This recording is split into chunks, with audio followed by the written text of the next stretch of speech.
Okay, well, welcome back. This is the third installment, I believe. Yeah, we had an introduction, a first part, and this is the second part. Second part after the introduction, third part overall in the series. Okay, whatever the heck it is. So this is, as a reminder, a Studer. It's a wonderful old vintage piece of analog electronics built with the venerable NE5532 op amps. I mean, there's hundreds of them in here. Great, even though that was one of the first op amps ever really out there after the 701, the 709, the 741. The 741 op amp was a horrible op amp. We used the 709C, which was one of the better sounding op amps for a long, long time that we used in the old PS Audio Phono preamplifiers. And it was a great sounding device, but it did have a Class B output, and we had to raise the bias on it a little bit to give it some juice so it had a Class AB output. Anyway, Philips came out with the NE5532, gosh, 30 years ago, and to this day it's still a great sounding op amp, which the Studer is built upon. So as a little reminder of where we're at, this board is a 32 channel board. We use it for mixing. When we do DSD currently, before we get into all of our wild new technical stuff, we go through the Meitner D to A converters. So everything is recorded in pure DSD. At the moment it's 1x DSD, which happens to be 64 times the sample rate of CD. So it's 1 bit, but very fast, very high. We can handle 100,000 kilohertz of audio information before it starts rolling off. So very high bandwidth, very analog-like sounding. But you can't mix DSD natively. So you have to either convert it to PCM, which a lot of people call DXD, which is actually just PCM, but it's, 382, 384, I forgot. It's whatever 2 times 176. What am I? So yeah, it'd be 382. 352. I'm not very good at math, so don't get all these nasty letters. He can't add 176 times 2. But anyway, that's DXD, but it's just PCM.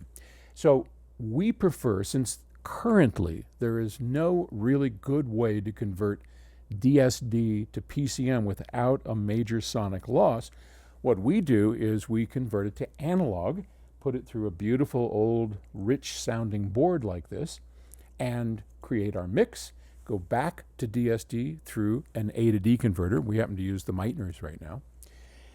And as a reminder, this board, while it's 32 channels, as I explained in the first video, it's actually really simple. Even though it looks like it has so many knobs and buttons, and it does, but each of these is exactly the same. So we have our volume control, our balance control, solo, which we can hit, and so you'll only hear that which is coming through that. Our pan pot, which is the same as a balance control, our EQ, and then some other sends and buses and whatnot. So I wanted to share with you, now that we've been through that, a bit of a mix. So we're going to start, let's see, let's put all, oops, sorry, my stupid wireless microphone went fritz on me, so I've got to use this Neumann. Not a bad microphone, but anyway. So let's put all of our pots down, and we're going to play something for you. Now, the Sonoma system should be right here, so I can just hit it, but we don't really have it set up properly because we're about ready to move to the new studio here in another couple of months. So we just get off our lazy asses and do it. So this track is from an Octave recording by 2 great gals, Carly and Laura of Foxfeather, and our main mix engineer, Jay Elliott, is playing drums. So let me start it up. So this is the Sonoma system behind me, and it's playing pure DSD. We're going through D to A converters, and now we get to hear what's coming out on the other side if we put headphones on. So let's see, let's start with, here we go. So as I turn this up in the mix, you'll hear drums, okay? Hear that? Yep, a little bit of drums. Let's add some bass. Okay, how about some acoustic guitar? Yeah, sounded pretty good. That's acoustic and electric mixed in there. Here's our vocal.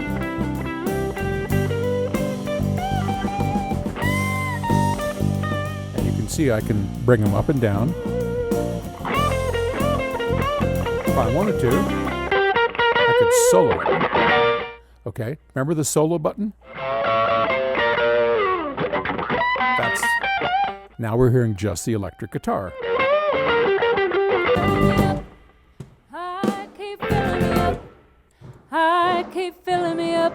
And the pan pot. With you, I keep filling me up.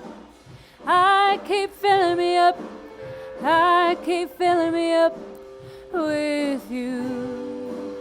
I keep filling me up. Now, I'm going to hold it. I keep filling me up. I keep. I know we're just on YouTube, but I think the quality of the sound here on my little setup is probably good enough for you to hear. And I want to explain something to you. Did you notice when we hit the pan pot hard to the right? So it's all the way in the right speaker. Like they used to do in the old Beatles recordings, there was one guy all the way over here, another one all the way over here. It's very monaural sounding. It's not dimensional at all. It kind of robs it of the dimension. I'm going to start it playing again, and I'll pan it all the way hard as we have, and then I'm going to pan it a little bit to the left. And notice how the bloom of her voice still is in the right channel, but as I pan it to the left out of that hard right, you'll notice how it just kind of blooms open. And this is all part of the art of mastering, is learning these things. You can hear them, but you kind of have to be aware of them. So let me start that again. I need to get a remote here. This is hard right. Keep filling me up with you. Hear that? Ooh.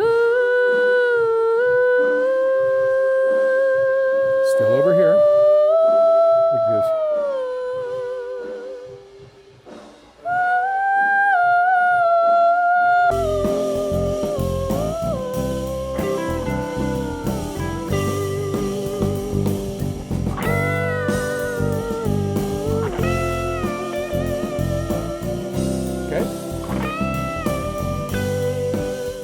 So we showed you on that the solo. There she goes. She's such a great singer. Oh my gosh, I love that girl. Now, we can start messing around with things like the bass level. We can take that. We can move the guitar. And move her. We can punch it up.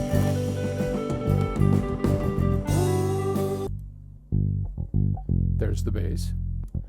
There's the bass in stereo. And we've got it panned just a little bit to the left and just a little bit to the right. So if I did it all the way, hear how it loses its presence?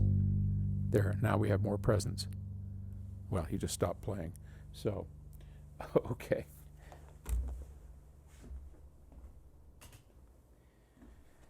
So that's a quick recap, just as simple as it comes, about mixing what happens when we go too far in one direction, too far in the other direction. The idea, of course, especially for us, is to get this to sound as natural as possible, as if they're in the room. And to do that, you need to really listen, and have a bit of experience and some really decent equipment. In our next installment, I want to start showing you the power of the phase button or polarity button. It doesn't always matter what polarity we're in, but many times, especially at times when you're miking two instruments, say a voice and a guitar at the same time, and you have a little bit of a voice fill, that polarity button is going to make a big difference. So we will investigate that next. I hope you enjoy it. Send me an email if you have questions or you want to know anything. It's paul@psaudio.com. Happy to help. And from all of us at Octave Records, thank you for being with us. Bye-bye.